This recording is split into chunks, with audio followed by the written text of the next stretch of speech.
Hello ನಮಸ್ಕಾರ ಎಲ್ರಿಗೂ welcome back to the Nikisan YouTube channel. So welcome back to my new vlog guys. ನಾವೆಲ್ಲರೂ ಬೇಗನೆ ರೆಡಿಯಾಗಿ ಇವತ್ತು ಮದುವೆಗೆ ಹೋಗ್ತಿದ್ದೀವಿ. ಕ್ಷಮೆ ಇರಲಿ, ಬೇಗ ಅಂತೂ ರೆಡಿ ಆಗಿಲ್ಲ. ಹೆಣ್ಮಕ್ಳು ವಿಷಯ ನಿಮಗೆ ಗೊತ್ತೇ ಇರುತ್ತಲ್ಲ, ಯಾಕಂದರೆ ವೀಡಿಯೋಸ್ ನಮ್ಮ ಮನೆಯವ್ರು ನೋಡ್ತಾ ಇರ್ತಾರೆ. ಬೇಗ ಅಂದರೆ ಪಕ್ಕ ಬೈಕೋತಾರೆ. ಸೊ ನಮ್ಮಿಂದ ಲೇಟ್ ಆಯಿತು ಅವ್ರಿಗೆ ಹೋಗೋದಕ್ಕೆ. ಇದು ನಮ್ದಿಗೂ ಪಕ್ಕದಲ್ಲಿ ನಮ್ಮ ವಿಷಯಣ್ಣ, ಅದ್ರ ಪಕ್ಕದಲ್ಲಿ ಅವ್ರಮ್ಮ, ಮುಂದೆ ನನ್ನ ತಮ್ಮ ಮತ್ತೆ ನಮ್ಮಣ್ಣ. ಮನೆಯವರು ಮತ್ತೆ ನನ್ನ ತಮ್ಮ ಆಲ್ರೆಡಿ ಮದ್ವೆಲಿದ್ದಾರೆ. ಸೊ ನಾವೇ ಲೇಟ್ ಆಗಿ ರೆಡಿ ಆದ್ವಿ ಅಂತ ಹೇಳಿ ನಮ್ಮನ್ನ ಬೈಕೊಂಡು ಕರ್ಕೊಂಡು ಹೋಗ್ತಾ ಇದ್ದಾನೆ ಬೇಗ. ಅವಿಷಣ್ಣ ಬ್ಲಾಗ್ ಅಲ್ಲಿ ನೋಡಿರ್ತೀರಾ, ಆಲ್ಮೋಸ್ಟ್ ಏನಾದ್ರೂ ಒಂದು ಚೇಷ್ಟೆ ಮಾಡ್ತಿರ್ತಾನೆ. ವಿಡಿಯೋಸ್ ಮಾಡ್ತಿದ್ದೀನಿ ಅನ್ನುವಾಗ ಯಾವಾಗೋ ಒಂದೊಂದ್ ಹತ್ರ ಚೆನ್ನಾಗಿರ್ತಾನೆ ಅಷ್ಟೇ ಅವನು. ಇನ್ನು ನಮ್ ಲಡ್ಡುದಂತೂ ಕೇಳೋದೇ ಬೇಡ. ಯಾವಾಗ್ಲೂ ಫ್ರಂಟ್ ಅಲ್ಲಿ ಕುತ್ಕೊಂಡು ನೋಡ್ತಾನೆ ಇರ್ತಾನೆ ರೋಡ್ಸ್ ಅದು ಇದು ಎಲ್ಲ ಏನೇನ್ ಬರುತ್ತೋ ಅದೆಲ್ಲ. ನೆಕ್ಸ್ಟ್ ನಾವು ಮದ್ವೆಗೆ ರೀಚ್ ಆದ್ವಿ. ನನ್ಗೆ ಎಲ್ಲಾ ಕಡೆನೂ ವಿಡಿಯೋ ತಗೊಳೋದಕ್ಕೆ ಒಂಥರ, ನನ್ಗೆ ಆಲ್ಮೋಸ್ಟ್ ಪಬ್ಲಿಕ್ ಅಲ್ಲಿ ಸ್ವಲ್ಪ ಮುಜುಗರ ಅನ್ಸ್ತಿರುತ್ತೆ. ಎಲ್ಲರೂ ನನ್ನನ್ನೇ ನೋಡ್ತಾ ಇರುವಾಗ ಒಂಥರ ಫೀಲ್ ಆಗುತ್ತೆ. ಸೊ ಆ ತರ ಶೈನಸ್ ಇರುವಾಗ ನನಗೆಲ್ಲೋ ಕೆಲವೊಂದ್ ಹತ್ರ ಮಾತ್ರನೇ ವಿಡಿಯೋ ಕ್ಲಿಪ್ ತಗೋತೀನಿ. ಸೊ ಮದ್ವೆ ಇದ್ದಿದ್ದು ಇವ್ರದೇ ನೋಡಿ. ಎಲ್ಲ ನನ್ನ ಬ್ಲಾಗ್ನ ನೋಡ್ತಿದ್ದೀರೋ ಅಲ್ಲಿಂದನೇ ಇವ್ರಿಗೆ ನವ ದಂಪತಿಗಳಿಗೆ ವಿಶ್ವಾಸನ ಮಾಡ್ಬಿಡಿ. ಕಡೆಯಿಂದನೇ ಇವ್ರಿಗೆ ಹ್ಯಾಪಿ ಮ್ಯಾರಿಡ್ ಲೈಫ್, ನಿಮ್ಮ ದಾಂಪತ್ಯ ಜೀವನ ಸುಖ ಶಾಂತಿ ನೆಮ್ಮದಿ ಪ್ರೀತಿ ಎಲ್ಲದ್ರಿಂದನೂ ಕೂಡಿ ಸಂತೋಷವಾಗಿರ್ಲಿ. ಕೆಲವೊಂದು ಕಡೆ ಕೆಲವೊಂದು ರೀತಿಯಾದಂತಹ ಸಂಪ್ರದಾಯಗಳಿರುತ್ತೆ. ಕೆಲವೊಂದು ಅಂದ್ರೆ ಹೆಣ್ಣು ಗಂಡಿನ ಅಪೋಸಿಟ್ ಆಗಿರ್ಬೋದು. ಕೆಲವೊಂದು ಕೂತ್ಕೊಂಡು ಮುಹೂರ್ತ ಮಾಡ್ತಾರೆ, ಕೆಲವೊಂದು ನಿಲ್ಸಿ ಮುಹೂರ್ತ ಮಾಡ್ತಾರೆ. ಮಧ್ಯೆ ಗಿಡಗಳು ಅದು ಇದು ಎಲ್ಲ ನಾನು ತುಂಬಾ ಮದ್ವೆಗಳ ಅಟೆಂಡ್ ಮಾಡಿದಾಗ ನಾನು ನೋಡಿರ್ತೀನಿ. ಕೆಲವೊಂದೊಂದ್ ಹತ್ರ ಒಂದೊಂದು ಸಂಪ್ರದಾಯಗಳೇ ಇರುತ್ತೆ. ಅಲ್ಲಿಂದ ನೆಕ್ಸ್ಟ್ ಹಾಲಕ್ಕೋ ಶಾಸ್ತ್ರ. ಇಲ್ಲಂತೂ ಆಲ್ಮೋಸ್ಟ್ ತುಂಬಾನೇ ರಶ್ ಇತ್ತು ಹಾಲಕ್ಕೋಕೆ. ನಮ್ಗಂತೂ ನಿಂತು ಅದು ಈ ಬಿಸಿಲಲ್ಲಿ ಅಷ್ಟು ಶೆಕೆಲಿ ಅಯ್ಯೋ ನಮ್ ಲಡ್ಡು ಅಭಿಷ್ ಅಂತೂ ಅವ್ನು ಅಳೋದಕ್ಕೆ ನಮಗೆ ಸಾಕಾಗಿ ಹೋಗಿತ್ತು. ಅಂಡ್ ಇಲ್ಲಿ ನೋಡಿ, ಇಲ್ಲಿ ಅಟ್ ಪ್ರೆಸೆಂಟ್ ಯಾರು ಚಿಕ್ಕ ಮಕ್ಕಳು ಹೆಣ್ಮಕ್ಳು ಯಾರು ಇಲ್ಲ. ಸೊ ಇರೋದು ಇವೆರಡು ಕೂಡ ಮೇಲ್ಸ್ ಆಗಿರೋದ್ರಿಂದ ಹೆಣ್ಮಕ್ಳು ಅಂದ್ರೆ ಇವ್ರಿಬ್ರಿಗೆ ತುಂಬಾ ಇಷ್ಟ ಆಟ ಆಡೋದಕ್ಕೆ. ಸೊ ಯಾರೇ ಹೆಣ್ಮಕ್ಳು ಸಿಕ್ಕರು ತುಂಬಾ ಚೆನ್ನಾಗಿ ಆಟ ಆಡ್ತಿರ್ತಾರೆ ಅವರು. ಮುಗಿಸ್ಕೊಂಡು ನೆಕ್ಸ್ಟ್ ನಾವು ಮನೆಗೆ ಬಂದಾಯ್ತು. ಇದು ನೆಕ್ಸ್ಟ್ ಡೇ ಬ್ಲಾಗ್ ಆಗಿರುತ್ತೆ. ಸೊ ನೆಕ್ಸ್ಟ್ ಡೇನೆ ನಾವು ನಟಿ ತಿಪ್ಪೇರುದ್ರಸ್ವಾಮಿ ದೇವಸ್ಥಾನಕ್ಕೆ ಬಂದ್ವಿ. ನನ್ನ ಅಣ್ಣ ಮತ್ತೆ ಅವ್ರ ಮನೆಯವರೆಲ್ಲ, ಅವ್ರಿಗೆ ಡ್ಯೂಟಿ ಇತ್ತು ಅಂತ ಹೇಳಿ ಅವ್ರು ಬೆಳಗ್ಗೆನೆ ಊರಿಗೆ ಹೊರಟ್ರು ಬೆಂಗಳೂರಿಗೆ ಡ್ಯೂಟಿಗೆ. ಸೊ ನಮ್ದು ಅವತ್ತೊಂದು ದಿನ ಲೀವ್ ಇತ್ತು ಅಂತ ಹೇಳಿ ನಾವು ದೇವಸ್ಥಾನಕ್ಕೆ ಬಂದ್ವಿ. ನಾವು ಹೋಗಿರೋ ಟೈಮಲ್ಲಿ ಪಲ್ಲಕ್ಕಿ ಉತ್ಸವ ಇತ್ತು. ಅಂದ್ರೆ ತಿಪ್ಪೇರುದ್ರಸ್ವಾಮಿ ಮೂರ್ತಿನ ಪಲ್ಲಕ್ಕಿಲಿ ಕೂರಿಸ್ಕೊಂಡು ಮೆರವಣಿಗೆ ಮಾಡ್ಕೊಂಡು ಹೊರಮಾಟದಲ್ಲಿ ಹೋಗಿ ಅಲ್ಲಿ ಪೂಜೆ ಮುಗಿಸ್ಕೊಂಡು ಬರ್ತಾರೆ. ಸೊ ಈ ದೇವಸ್ಥಾನಕ್ಕೆ ಇದ್ರ ವಿಶೇಷತೆಗಳ ಬಗ್ಗೆ ಗೊತ್ತಿರೋರಿಗೆ ಗೊತ್ತಿರುತ್ತೆ, ಎಷ್ಟು ಪವಾಡ ಪುರುಷರು ಏನೆಲ್ಲ ಕಾರ್ಯಗಳನ್ನ ಮಾಡಿದ್ದಾರೆ, ಎಷ್ಟು ಫೇಮಸ್ ಈ ಸೈಡ್ ಎಲ್ಲ ಅಂತ. ನಾನ್ ನೋಡಿದ್ದು ಇದೇ ಫಸ್ಟು. ಅಂದ್ರೆ ದೇವ್ರ ಆಚೆ ಬರೋದು, ಪಲ್ಲಕ್ಕಿಲ್ ಕೂರೋದು ಇಷ್ಟು ಹತ್ರದಿಂದ ನೋಡುವಾಗಂತೂ ತುಂಬಾನೇ ಖುಷಿ ಆಯ್ತು ನನಗೆ. ನಾನು ಅನ್ಕೊಂಡೇ ಇರ್ಲಿಲ್ಲ. ನಾವ್ ಅನ್ಕೊಂಡಿದ್ದು ಲೇಟಾಗಿ ಹೋಗ್ತಾ ಇದೀವಿ, ಪೂಜೆ ಸಿಗುತ್ತೋ ಇಲ್ಲೋ ಅಥವಾ ಕ್ಲೋಸ್ ಮಾಡಿರ್ತಾರೋ ಆ ಥರ ಅನ್ಕೊಂಡು ನಾವ್ ಯಾವಾಗ್ಲೂ ಬಂದ್ರೆ ಮಾರ್ನಿಂಗ್ ಟೈಮ್ ಆ ಥರ ಬರ್ತಿದ್ವಿ. ಸೊ ಇವತ್ತೇ ಇಷ್ಟು ಲೇಟ್ ಆಗಿತ್ತು. ಬಟ್ ಮೈ ಗುಡ್ನೆಸ್, ಈ ಥರ ಬಂದಾಗ ಈ ಥರ ಒಂದು ವಿಶೇಷತೆ ನಡೆದಾಗ ನಿಜವಾಗ್ಲೂ ತುಂಬಾನೇ ಖುಷಿ ಅನ್ನಿಸ್ತು ನಮ್ಮ ಮನೆಯವ್ರಿಗಂತೂ. ಅದಕ್ಕೆ ದೇವ್ರು ಲೇಟಾಗಿ ನಮ್ಮನ್ನು ಕರೆಸ್ಕೊಂಡೇನೋ ಅನ್ನೋ ಥರ ಫೀಲ್ ಆಯಿತು. ನಾವು ತುಂಬ ಹೊತ್ತಲ್ಲಿ ಕೂತ್ಕೊಂಡು ಅವ್ರದ ದೇವ್ರ ಅಲಂಕಾರ ಮಾಡೋದಾಗಿರ್ಬೋದು ಎಲ್ಲದನ್ನು ಹತ್ತಿರದಿಂದ ನೋಡಿದಾಗ ನಿಜವಾಗ್ಲೂ ಮನಸ್ಸಿಗೆ ತುಂಬಾನೇ ತೃಪ್ತಿ ಸಿಕ್ತು. ಅಂಡ್ ಈ ತರ ಇಲ್ಲಿ ಬೆಂಕಿ ಪಂಚಗಳಾಗಿರ್ಬೋದು ಅಥವಾ ಅಲ್ಲಿ ದೇವಸ್ಥಾನಕ್ಕೆಲ್ಲ ರೆಡಿ ಮಾಡ್ತಾ ಇರ್ತಾರಲ್ವ ದೇವ್ರ ಮೂರ್ತಿಗೆ, ಅವಾಗ ಅಲ್ಲೆಲ್ಲ ಹೂ ಪ್ರಸಾದ ಎಲ್ಲ ಕೊಡ್ತಾರೆ. ಇದು ಸೋಮವಾರ ಆಗಿರೋದ್ರಿಂದ ಎಷ್ಟೋ ಜನ ಹರಕೆಗಳನ್ನ ತೀರ್ಸಕ್ಕೆ ಬಂದಿದ್ರು. ಇಲ್ಲಿ ತಲೆ ಕೂದಲು ನಾಮಕರಣ ತುಂಬಾ ಫಂಕ್ಷನ್ಸ್ ಎಲ್ಲ ನಡೆಯುತ್ತೆ. ಸೊ ಹಾಗಾಗಿ ಆ ಅವರೆಲ್ಲ ಕೂಡ ಅಷ್ಟೇ ತುಂಬಾ ಜನ ಇದರಿಂದ ರಶ್ ಇತ್ತು. ಹೋದ್ ಸಲ ಈ ದೇವಸ್ಥಾನಕ್ಕೆ ನಮ್ ಲಡ್ಡು ನಮ್ಮ ಅವಿಷರೆಲ್ಲ ಬಂದಿದ್ರು. ಸೊ ಈ ಸಲ ಇಲ್ಲ, ಅವ್ರ ಮಿಸ್ಸಿಂಗ್ ನಾವೆಲ್ಲ ಬಂದಿದೀವಿ ಅಷ್ಟೇ. ಮೇನ್ ಗರ್ಭಗುಡಿ ಎಂಟ್ರಿ ಅಂತೂ ಈ ಗೋಲ್ಡ್ ಸೇರೋದೆಲ್ಲ ನೋಡಿದ್ರೆ ದೇವ್ರ ಚಿನ್ನದಿಂದನೇ ಎದ್ದು ಬರ್ತಿದ್ದಾರೆ ಅನ್ನೋ ತರ ಫೀಲ್ ಆಗ್ತಾ ಇರುತ್ತೆ. ಕಣ್ಣಿಗೆಲ್ಲ ಅಷ್ಟು ಅಟ್ರಾಕ್ಷನ್ಸ್ ಕಾಣಿಸ್ತಾ ಇರುತ್ತೆ. ಇಲ್ಲಿ ಚಿನ್ನ ಬೆಳ್ಳಿ ವಜ್ರ ಏನು ಮ್ಯಾಟರ್ ಆಗಲ್ಲ ದೇವಸ್ಥಾನದಲ್ಲಿ. ಯಾವಾಗ್ಲೂ ದೇವ್ರ ಭಕ್ತಿ ಮಾತ್ರನೇ. ದೇವ್ರ ಮನ್ಸಿಂದ ಯಾರು ಭಕ್ತಿಯಿಂದ ಬೇಡ್ಕೋತಾರೆ ಅವ್ರಿಗೆ ಒಲಿತಾರೆ ಅಲ್ವಾ. ರೆಡಿ ಆಯ್ತು. ಈಗ ಅಂದ್ರೆ ಪಲ್ಲಕ್ಕಿಗೆಲ್ಲ ಅವ್ರ ಅಲಂಕಾರ ಎಲ್ಲ ಮುಗಿಸ್ಕೊಂಡು ನೆಕ್ಸ್ಟ್ ಹೊರಮಾಟಕ್ಕೆ ಹೋಗೋದಕ್ಕೆ ರೆಡಿ ಆಗ್ತಿದ್ದಾರೆ.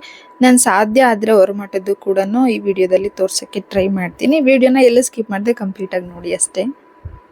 ಚಿಕ್ಕ ಮಕ್ಳಿರುವಾಗ ಅಂದ್ರೆ ಈ ದೇವ್ರು ಊರ್ಮೆ ಬಡಿಯೋದು, ಊರ್ಮೆ ಅಂತ ಕರೀತಾರೆ. ನಿಮ್ ಸೈಡ್ ಅಲ್ಲಿ ಏನ್ ಕರೀತಾರೆ ಗೊತ್ತಿರಲ್ಲ, ನಮ್ ಸೈಡ್ ಅಲ್ಲಂತೂ ಊರ್ಮೆ ಅಂತ ಕರೀತಾರೆ. ಡೋಲು ಡಂಗುರ ಏನೇನ್ ಹೇಳ್ತಾರೆ ಎಲ್ಲಾನು. ಸೊ ಆತರ ಏನಾದ್ರು ದೇವಸ್ಥಾನದ ಜಾತ್ರೆಗಳು ನಡೀತಿದೆ ಆ ತರ ಬಾರಿಸಿದ್ದಾರೆ ಅಂತ ಅಂದಾಗ ಚಿಕ್ಕ ಮಕ್ಳು ಇರುವಾಗ ಅದೇ ಒಂಥರ ಖುಷಿ. ಅಂದ್ರೆ ಒಂದು ವಾರ ಪೂರ್ತಿ ಅದೇ ಮೈಂಡ್ ಅಲ್ಲಿ ನಾವು ರಜೆಗಳನ್ನ ಹಾಕೊಂಡು ಸ್ಕೂಲ್ಗೆಲ್ಲ ಆ ತರ ಆಟ ಆಡ್ತಿದ್ವಿ. ಅದೆಲ್ಲ ನೆನಪಾಗ್ತಾ ಇತ್ತು ನನಗಂತೂ. ನೆಕ್ಸ್ಟ್ ನಾವಿಲ್ಲಿ ಬಂದ್ವಿ ನೋಡಿ. ದೇವ್ರ ಪಲ್ಲಕ್ಕಿ ಉತ್ಸವದಿಂದ ಹೊರಮಠಕ್ಕೆ ಹೊರಟಾಗ ನಾವು ಆಚೆ ಬಂದು ಅಲ್ಲೆಲ್ಲ ಫೋಟೋಸ್ ಎಲ್ಲ ತೆಕ್ಕೊಂಡು ಗಾಡಿಗೆ, ಅವಾಗ ಪಲ್ಲಕ್ಕಿ ಉತ್ಸವ ಮುಗಿಸೋವರೆಗೂ ಅವರು ಗಾಡಿಗಳಿಗೆ ಪೂಜೆ ಮಾಡಲ್ಲ. ಅಂದರೆ ದೇವ್ರ ಪಲ್ಲಕ್ಕಿಯಿಂದ ಆಚೆ ಹೋದ್ಮೇಲೆ ಎಲ್ಲ ಗಾಡಿಗಳು ಪೂಜೆಯನ್ನು ಸ್ಟಾರ್ಟ್ ಮಾಡ್ತಾರೆ. ಸೊ ಅದು ನಮಗೆ ಗೊತ್ತಿರಲಿಲ್ಲ, ನಾವು ವೆಯ್ಟ್ ಮಾಡಿದ್ವಿ ಅಲ್ಲಿವರೆಗೂ.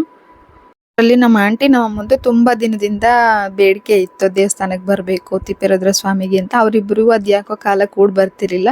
ಸೊ ಈ ಸಲ ಕೂಡ್ ಬಂದಿದೆ ಅವರಿಗೆ, ಅದಕ್ಕೆ ಅವರಿಬ್ರು ತುಂಬಾ ಖುಷಿಯಾಗಿದ್ದಾರೆ. ನಾನು ನನ್ನ ತಮ್ಮ ನಮ್ಮ ಮನೆಯವರು ಈಗ ರೀಸೆಂಟಾಗಿ ಬಂದಿದ್ವಿ, ಮತ್ತೆ ನಮಗೆ ದೇವ್ರ ದರ್ಶನ ಸಿಕ್ಕಿದ್ದು ನಿಜವಾಗ್ಲೂ ಖುಷಿ ಆಯಿತು. ನಮ್ಮ ಮನೆಯವರೆಲ್ಲ ಗಾಡಿಗೆ ಓನರ್ ಹಾಕೋದಕ್ಕೆ ತುಂಬ ಕಷ್ಟಪಡ್ತಾ ಇದ್ದಾರೆ. ಬಿಸಿಲಿಗೆ ಅಂತ ಫುಲ್ ಹೀಟ್ ಆಗಿಬಿಟ್ಟಿದೆ, ಗಾಡಿ ಮುಟ್ಟಕ್ಕೆ ಆಗ್ತಾ ಇಲ್ಲ, ಅಷ್ಟು ಹೀಟ್ ಆಗಿ ಹೋಗಿದೆ. ಬರೋದು ಬಂದಿದ್ದೀವಿ, ಹೇಗೂ ಬಂದಿದ್ವಿ, ಹೊರಮಠನ ನೋಡ್ಕೊಂಡ್ಬಿಟ್ಟು ಹೋಗೋಣ ಅಂತ ಹೇಳಿ ನಾವು ಹೊರಮಠಕ್ಕೆ ಹೋಗ್ತಾ ಇದ್ದೀವಿ. ನಮ್ಮ ಆಂಟಿ ಇಲ್ಲಿ ಪ್ರಸಾದ ಕೊಡ್ತಿದ್ದಾರೆ ಎಲ್ಲರಿಗೂ. ನಮ್ಮ ಆಂಟಿ ಇದ್ದಾರೆ ಅಂತಂದ್ರೆ ಈಗ ನಮ್ಮಮ್ಮನ ಪಕ್ಕ ಇರೋದು ನಮ್ಮಮ್ಮನೆ. ಸೊ ನಮ್ಮಮ್ಮ ಇದ್ದಾರೆ ಅಂತಂದ್ರೆ ನಮ್ಮ ಆಂಟಿನೂ ಕೂಡ ನಾನು ಅಮ್ಮ ಅಂತಾನೆ ಕರಿತೀನಿ. ನಿಮಗೆ ವಿಡಿಯೋದಲ್ಲಿ ಅರ್ಥ ಆಗಲಿ ಅಂತ ಆಂಟಿ ಅಂತ ಹೇಳ್ತೀನಿ ಅಷ್ಟೇ. ಸೊ ಅವ್ರು ಇದ್ದಾರೆ ಅಂದರೆ ನಮಗೆ ತಿನ್ನಕ್ಕೆ ಉಣ್ಣಕ್ಕೆ ಬರನೇ ಇಲ್ಲ. ಮನೇಲಾದರೂ ಸರಿ, ಹೊರಗಡೆ ಹೋದರೂ ಸರಿ, ಅವರು ನಮ್ಮ ಥರ ಅಂದರೆ ನಮ್ಮ ಏಜ್ಗೆ ರಿಲೇಟೆಡ್ ಅವರು. ಇಲ್ಲಿ ನೋಡಿ ಹೊರಮಠಕ್ಕೆ ಹೋಗ್ತಾರೆ, ಈ ಥರ ಈಶ್ವರನ ವಿಗ್ರಹ ಆಗಿರ್ಬೋದು, ದೇವಸ್ಥಾನಗಳೆಲ್ಲ ತುಂಬಾನೇ ಸಿಗುತ್ತೆ, ಇಲ್ಲಿ ಎಲ್ಲ ನೋಡ್ಕೊಂಡು ಹೋಗ್ಬೋದು. ಆ್ಯಂಡ್ ಹೇಳಿದ್ನಲ್ಲ ಬಿಫೋರ್, ನಮ್ಮ ಅಮ್ಮ ಇದ್ದಾರೆ ಅಂತಂದರೆ ತಿನ್ನಕ್ಕೆ ಉಣ್ಣಕ್ಕೆ ಬರನೇ ಇರೋದಿಲ್ಲ. ಸೊ ಯಾವಾಗಲೂ ತಿನ್ನಿಸ್ತಾನೆ ಇರ್ತಾರೆ, ಏನಾದರೂ ಕೊಡಿಸ್ತಾನೆ ಇರ್ತಾರೆ. ಒಂಥರ ಮಕ್ಳ ಥರ ತಿಂತಾನೇ ಇರಬೇಕು ಯಾವಾಗ್ಲೂ, ಬ್ರೇಕೇ ಇರೋದಿಲ್ಲ. ತಿನ್ನೋದು, ಕುಡಿಯೋದು, ಜ್ಯೂಸ್ ಆ ಥರದ್ದೆಲ್ಲನೂ ಅವರು ತುಂಬ ಇಷ್ಟಪಡ್ತಾರೆ. ಅದರಿಂದ ನನಗೂ ಕೂಡ ಅದೇ ಥರ ಇದೆ ಅಷ್ಟೇ. ಅಂಡ್ ಇಲ್ಲಿ ಕೂಡ ಸೋಮವಾರ ಸಂತೆ ಅಂತೆ, ಅದು ನನಗೆ ಇವಾಗಲೇ ಗೊತ್ತಾಗಿದ್ದು. ಅದು ಕೂಡ ಸ್ವಲ್ಪ ರಶ್ ಇತ್ತು. ನೆಕ್ಸ್ಟ್ ನಾವು ಹೊರಮಠಕ್ಕೆ ಬರ್ತಾ ಇದ್ದೀವಿ. ಇಲ್ಲೆಲ್ಲ ತುಂಬಾ ಅಂಗಡಿಗಳಿದೆ, ಅಂದ್ರೆ ಶಾಪಿಂಗ್ ಮಾಡೋಕ್ಕೆ ಆಗಿರ್ಬೋದು, ಫೋಟೋಸ್, ರುದ್ರಾಕ್ಷಿ ಆಗಿರ್ಬೋದು, ವಿಭೂತಿ, ಅರಶಿನ, ಕುಂಕುಮ ಮತ್ತೆ ಮಂಡಕ್ಕಿ ಅದೆಲ್ಲಾನು ಸಿಗುತ್ತೆ, ತಗೋಬಹುದು ಆರಾಮಾಗಿ. ಅಂಡ್ ಈ ದೇವ್ರಿಗೆ ನಾನ್ ವೆಜ್ ಕೂಡ ಆಗುತ್ತೆ. ಅಂದ್ರೆ ಇಲ್ಲಿ ಒಳಮಠದಲ್ಲಿ ನಡೆಯೋದಿಲ್ಲ ಅದೆಲ್ಲ. ಸೊ ಹೊರಮಠದಲ್ಲಿ ನಾನ್ ವೆಜ್ ಅವ್ರು ಏನೆಲ್ಲ ಅರ್ಕೆಗಳಿರುತ್ತೋ ಸೊ ಅಲ್ಲೆಲ್ಲ ಬಂದು ಅರ್ಕೆಗಳನ್ನ ತೀರಿಸ್ಬೋದು. ಅಲ್ಲಿ ಸ್ಟೇ ಮಾಡಿ ಅರ್ಕೆಗಳನ್ನ ಮಾಡೋರು ಮಾಡ್ಬೋದು, ಊಟ ಹಂಚ್ತಾರೆ, ಅಡುಗೆ ಮಾಡ್ತಾರೆ, ಎಲ್ಲದನ್ನು ಆ ಥರ. ಏನಾದರೂ ನಾವು ಅಂದ್ಕೊಂಡು ನಮ್ಮ ಬೇಡಿಕೆ ಈಡೇರಿದ್ರೆ ಅಲ್ಲಿಗೆ ಬಂದು ಈ ಥರ ಅರ್ಕೆ ತೀರಿಸೋ ಸಂಪ್ರದಾಯ ಇಲ್ಲಿದೆ. ಇದರಲ್ಲಿ ಒಂದು ಸ್ಪೆಷಲ್ ಪಾರ್ಟ್ನ ನಾನು ನಿಮ್ಗೆ ಹೇಳೋದಕ್ಕೆ ಇಷ್ಟಪಡ್ತೀನಿ. ನಾನು ತಿಳ್ಕೊಂಡಿರೋದು ಇದು ತಿಪ್ಪೇರುದ್ರ ಸ್ವಾಮಿಗೆ, ಅಂದರೆ ನಾಯಕನಹಟ್ಟಿ ತಿಪ್ಪೇರುದ್ರ ಸ್ವಾಮಿಗೆ ಯಾಕೆ ತಿಪ್ಪೇರುದ್ರ ಸ್ವಾಮಿ ಅಂತ ಹೆಸರು ಬಂತು ಅಂತಂದರೆ, ಅವರ ಫಸ್ಟ್ ನೇಮ್ ಬಂದು ರುದ್ರಸ್ವಾಮಿ ಅಂತ ಇರುತ್ತೆ. ತಿಪ್ಪೆ ಮೇಲೆ ಕೂತ್ಕೊಂಡು ಅವರು ಅವರು ಎಷ್ಟೋ ವರ್ಷಗಳು ಧ್ಯಾನ ಮಾಡಿರ್ತಾರಂತೆ.